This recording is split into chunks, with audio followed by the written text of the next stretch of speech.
వేళ పట్టున కావలసినటువంటి రుచికరమైన షడ్రసోపేతమైనటువంటి భోజనం లభించడం అష్టైశ్వర్యాల్లో ఒకటి. లభించింది, నేను తిన్నా, సుఖం. నీళ్లున్నాయి, తాగా, సుఖం. నేను పడుకోవడానికి మంచి పాన్పు ఉంది, పడుకున్నా, సుఖం. అంతేనా? కాదు, ఇంకా ఉంది సుఖం. ఏమిటో తెలుసా? ఇవన్నీ ఎవరివ్వాలి? ఆవిడివ్వాలి. అందుకే శ్రీ సూక్తంలో వీటికి జాబితా చెప్పారు. తామ్మావహజాత వేదో లక్ష్మీమనపగామినీం యస్యాం హిరణ్యం ప్రభూతం గావో దాస్యోస్వాన్ విందేయం పురుషానహం. అహం, నాకు, విందేయం, అమ్మ ఇయ్యి, యస్యాం, ఏ లక్ష్మిని నేను కీర్తిస్తున్నానో ఆ లక్ష్మి నాకు ఇవ్వాలి. ఏమివ్వాలి? హిరణ్యం, నాకు బంగారం ఇవ్వాలి. అక్కడతో సరిపోతుందా? కాదు.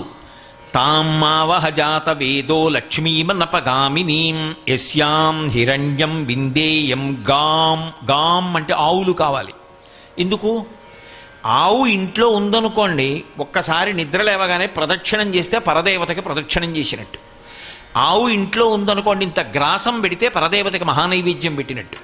ఒక ఆవు ఇంట్లో ఉన్నది అనుకోండి, అది ఎక్కడ తిరిగిందో అది పరమ పవిత్రమైనటువంటి భూమి. భూమి యందు దోషం ఉంటుంది. అందుకే శ్రావణ శుక్రవారం వరలక్ష్మి వ్రతం చేస్తే మేం కట్టుకున్న ఇల్లే కదండి, ఈశాన్య భాగంలో కలచబెట్టేస్తానంటే కుదరదు. ఆవు పేడ తెచ్చి అలికి అని ఉంటుంది కల్పంలో.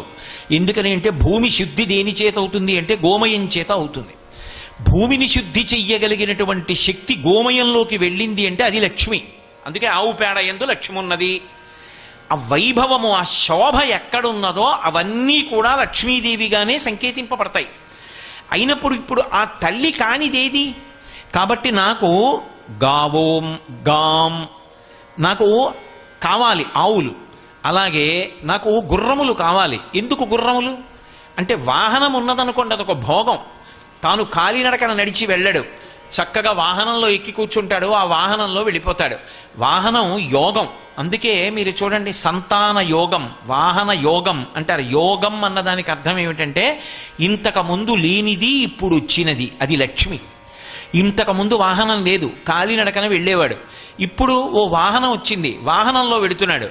ఇప్పుడు వాహన యోగం పట్టిందండి ఆయనకి అంటారంటే కొత్తగా వచ్చింది. కొత్తగా వచ్చినది ఒక భోగం, ఉన్నది జారిపోకుండా ఉంటే అది లక్ష్మి, క్షేమం. యోగం కొత్తగా వచ్చింది, క్షేమం ఉన్నాయి. యోగము క్షేమము రెండూ లక్ష్మీ కటాక్షం. ఉన్న వాటిల్లో జారిపోయింది అనుకోండి, ఏదో ప్రధానమైంది, ఏడవలా వద్దా? ఇప్పుడు ఏడవవలసిన అవసరం లేదు, సంతోషించడానికి కారణం ఉంది. ఈ రెండు సుఖాలకి కారణం ఎవరంటే ఆవిడే. ఆవిడ అనుగ్రహం ఉంది, యోగము క్షేమము కల్పిస్తుంది. అందుకనమ్మా నువ్వు నాకేమివ్వాలో తెలుసా?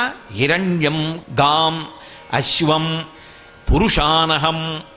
అహం, నాకు, పురుషాన్, నాకు అనేక మంది పురుషుల్ని. అనేక మంది పురుషులను అన్న మాటకు అర్థం ఏమిటి అంటే నేను ఒక్కడనుగా ఉండకూడదు.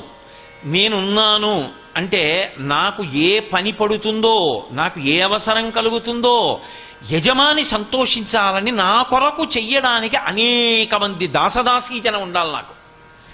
నేను వాహనం ఎక్కుతానేమో, ఎప్పుడు వాహనాన్ని నడపడానికి చోదకుడు సిద్ధంగా ఉండాలి. ఏ సమయంలోనైనా నేను కిందకి దిగచ్చు, దిగ్గానే గబగబా ఎక్కండయా అని కూర్చోబెట్టి ఎక్కడికి తీసుకెళ్ళమంటారు అని నేను చెప్పిన ప్రదేశానికి క్షేమంగా నన్ను తీసుకెళ్ళగలిగినటువంటి ఒక చోదకుడు కావాలి. అలాగే నేను ఒక వాహనం ఎక్కి ప్రయాణం చేసేటప్పుడు ఆ వాహనం చల్లగా ఉండాలి, బయట ఎండగా ఉన్నా చల్లగా ఉండాలి. అందులో నేను వినాలనుకున్న పాట వినపడాలి. ఇవన్నీ లక్ష్మి కాదండి, ఎన్ని భోగాలు అనుభవిస్తున్నాడు ఇప్పుడు ఒక వాహనంలో. కాబట్టి అశ్వం, గుర్రం అన్నమాట వాహనానికి సంకేతం. నేను ఈ భోగాలన్నీ అనుభవించాలి, ఈ సుఖాలన్నీ అనుభవించాలి. పురుషానహం, నాకు దాసదాసీ జనం కావాలి. నేను ఏదో డోలోత్సవం చెయ్యాలనుకున్నాను, అనుకుని ఓ ఉయ్యాల సిద్ధం చెయ్యాలి. ఫోన్ తీసి ఒక్క మాట చెప్పేటప్పటికి గబగబా ఎక్కడి నుంచో ఉయ్యాల పట్టుకుని ఇద్దరు వెళ్ళిపోతూ ఉంటారు. గబగబా తీసుకొచ్చి ఉయ్యాల పెట్టేస్తారు, అది అలంకారం చేస్తారు, సిద్ధం చేసేస్తారు, అందులో ఉత్సవమూర్తుల్ని పెట్టేస్తారు. ఆ వెంటనే ఇక్కడ కూర్చుని ఒక్క ఫోన్ చేసేటప్పటికి పాట పాడేవాళ్ళు రావాలి, నృత్యం చేసేవాళ్ళు రావాలి, వేదం చెప్పేవాళ్ళు రావాలి, మంగళవాద్యం చేసేవాళ్ళు రావాలి. రావాలి అంటే తన మాటకంత విలువ కావాలి. ఆ విలువగా నిలబడి సంభారములను సమకూర్చుకోగలిగిన స్థితి లక్ష్మిగా నాకు అనుగ్రహం రావాలి. ఇది పురుషానహం.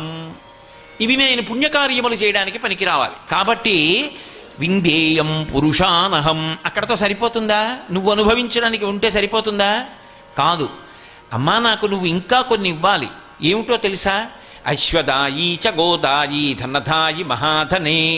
నాకు గుర్రములు కావాలి, గోవులు కావాలి. వీటితో సరిపోదు. పుత్ర పౌత్ర ధనం ధాన్యం హస్తశ్వాజ విగోరథం. ప్రజానాం భవసి మాత ఆయుష్మంతం కరోతు మాం. చంద్రాభాం లక్ష్మీమీశానాం సూర్యాభాం శ్రియమీశ్వరీం. అమ్మా, నాకు ఇంకా ఏం కావాలో తెలుసా? నాకు పుత్రులు కావాలి, పౌత్రులు కావాలి. నేను పితృరుణం నుంచి విముక్తి పొందాలి. ఎప్పుడూ శరీరం ఇలా ఉండిపోతుందా? ఉండిపోదు. పుత్రగాత్ర పరిష్వంగమని తండ్రికి సుఖాలలో కల్లా సుఖం ఏమిటి అంటే కొడుకుని ఆలింగనం చేసుకోవడం. కాబట్టి కొడుకు నేను ఒక చూరు కిందే బ్రతకగలిగినటువంటి అదృష్టం కలగాలి. అమ్మ, నాకు ఇవన్నీ కావాలి. పుత్ర పౌత్ర. కొడుకు పుట్టాడు, కొడుకు పెద్దవాడయ్యాడు, కొడుక్కి పెళ్లి చేశాడు, కోడలు వచ్చేసింది. ఆ కొడుకు కోడలు అలా ఉండిపోయారు. పక్క తొక్కబట్టలేదు అంటే పక్క తొక్కే పిల్లలు లేరు. ఇంట్లో ఉన్న భోగ పరికరాలన్నీ ఎంత బాధాకరంగా ఉంటాయి. ఒక్క వస్తువు పాడవదు. ఓ బొమ్మ విరిచేసేవాడు లేడు, పక్క దుప్పటి తొక్కేసేవాడు లేడు, ఇంట్లో వస్తువులు పాడు చేసేవాడు లేడు. అమ్మా, నాకు ఇది కావాలని అడిగేవాడు లేడు. పిల్లల ఏడుపు వినపడదు. రాత్రి నిద్రపోనిచ్చాడు కాడని చెప్పుకునే అవకాశం లేదు. బతుకు బరువు అయిపోతుంది. అందుకే మనిషికి పరమేశ్వరుడిచ్చిన గొప్ప కటాక్షం ఏమిటో తెలుసా? లక్ష్మీ కటాక్షం. వృద్ధాప్యం వచ్చిన తరువాత ఈశ్వరుడు, అమ్మవారు గొప్ప అనుగ్రహాలు రెండిస్తుందిట.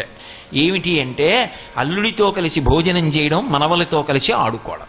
అల్లుడి ఇంటికి వచ్చాడు అనుకోండి, ఓపిక ఉన్నా లేకపోయినా ఇల్లాలు ఏం చేస్తుందంటే అల్లుడు భోజనానికి వచ్చాడని ఇంకో ఆధారం వండుతుంది. అల్లుడితో కలిసి మామగారు భోజనం చేస్తున్నారు అనుకోండి, ఇవాళ మీరు తినకండి, అనారోగ్యం మీకు మంచిది కాదని ఏమంటుంది? అల్లుడితో తింటున్నప్పుడు సరే వేసుకోండి అని చేసేస్తుంది. అందుకే అల్లుడితో భోజనం, మనవడితో ఆట అమ్మవారి ఇచ్చినటువంటి మహదైశ్వర్యం అంటారు వృద్ధాప్యంలో. అందుకని అమ్మ, నా కొడుకు దగ్గర ఆగిపోకూడదు అంటే నేను కూడా దీర్ఘాయుష్మంతుణ్ణి కావాలి అని అడగడం అందులో. కాబట్టి పుత్ర పౌత్ర ధనం ధాన్యం హస్త్యస్వాజ విగోరథం. నాకు ఏనుగులు కావాలి. ఏనుగులు ఎందుకు అంటే అది క్షత్రియుని ఉద్దేశించి చెప్తున్న మాట. క్షతము అన్న మాటకు అర్థం ఏంటంటే గండి అని ఒక అర్థం, పక్కకి వెళ్ళిపోయేటటువంటి స్థితి అని. దాని నుంచి ఉద్ధరింపబడడానికి ఏనుగు అంటే లోపల జ్ఞానైశ్వర్యం కావాలి అని అన్వయం. కాబట్టి బాహ్యంలో ఇంటి ముందు ఘైంకరించేటటువంటి ఏనుగులు కావాలి. ఏనుగును అందరూ భరించనూ లేరు, ఏనుగు మీద అందరూ ఎక్కనూ లేరు. ఏనుగు మీద ఎక్కాడు అంటే అదొక గొప్ప ఐశ్వర్యం. ఏనుగు మీద ఎక్కాడు అంటే ఒళ్ళు దగ్గర పెట్టుకుని ఉండగలిగినటువంటి లక్షణం కూడా ఉండడం అంతకన్నా గొప్ప లక్షణం. ఎందుకంటే ఏనుగు ఎక్కాడంటే సామాన్యుడు కాడు. ఏనుగు ఎక్కాడు అనుకోండి, ఆయన ఎవరు? మహారాజు అయి ఉండాలి, చక్రవర్తి అయి ఉండాలి, ఏనుగుని పోషించుకోగలిగిన వాడు అయి ఉండాలి. అంటే ఎంతటి ఐశ్వర్యవంతుడు. ఐశ్వర్యానికి ఉండే పెద్ద బాధ ఏమిటంటే అది కళ్ళు నెత్తి మీదకి తీసుకెడుతుంది. ఇప్పుడు అది తీసుకెళ్ళింది అనుకోండి కింద పడిపోతాడు. అందుకే ఏనుగు ఎక్కిన వాడికి వినయం ఉంటే దాని మీద పద్యం చెప్తాడు. అల్లసాని పెద్దనగారు అనుచరిత్ర చేస్తూ ఎదురైనచో తన మదకరీంద్రము డిగ్గి కేలూతనొసగి ఎక్కించుకొనియే మనుచరిత్రం బందుకొను వేళ పొరమేగ పల్లకి తనకేల పట్టి ఎత్తే బిరుదైన కవిగండ పెండేరమనకీవె తగునని తానే పాదమున తొడగే గోకట గ్రామాధ్యనేక అగ్రహారములడిగిన సీమలు అందునిచ్చే ఆంధ్ర కవితా పితామహ అల్లసాని పెద్దనామాత్య అని నన్ను పిలుచునట్టి కృష్ణరాయలతోడ దివికేగలేక బ్రతికియున్నాడ జీవచ్ఛవంబునగుచు అని చెప్పుకున్నాడు. పెద్ద రాయలవారు మదగజం మీద వెళ్ళిపోతుంటే అల్లసాని పెద్దనగారి వీధిలో నడిచి వెళ్ళిపోతుంటే గబగబా ఏనుగు దిగి, రే ఈయన్ని కూడా ఎక్కించండి అనేవాడు కాదు. ఎదురైన చోతన మదకరీంద్రము డిగ్గి కేలూతనొసగి ఎక్కించుకొనియే కిందకి దిగి, ఓ పెద్దనగారు నడిచెడుతున్నారు రండి అని చెయ్యి ఇచ్చి ఆయన్ని ఎక్కించి తాను ఎక్కేవాడు. అంతేకాదు మనుచరిత్రం బందుకొను వేళ పొరమేగ పల్లకి తనకేల పట్టి ఎత్తే. మనుచరిత్రని తాను అంకితం అందుకునేటప్పుడు పెద్దనగారు కూర్చున్న పల్లకిని తన భుజం మీద పట్టి మోశాడు. బిరుదైన కవిగండ పెండేరమునకి వెతగునని తానే పాదమున తొడగే. ఆయన మహారాజు, చక్రవర్తి, సాహితీ సమరాంగణ సార్వభౌముడు. అటువంటి వాడు పెద్దనగారి ఎడమ పాదం పట్టుకుని గండపెండేరం వేశాడు. నీ అంత మనగాడు ఎక్కడున్నాడయా? ఆంధ్ర కవితా పితామహ అల్లసాని పెద్దనామాచ్య అని నన్ను పిలుచునట్టి కృష్ణరాయలతోడ దివికేగలేక బ్రతికియున్నాడ జీవచ్ఛవంబునగుచు. ఆ ఏనుగెక్కినంత వినయం. ఈ రెండు ఎక్కడ కలిశాయో అక్కడ లక్ష్మీదేవి యొక్క తాండవం. సర్వం శ్రీ ఉమామహేశ్వర పరబ్రహ్మార్పణమస్తు. స్వస్తి.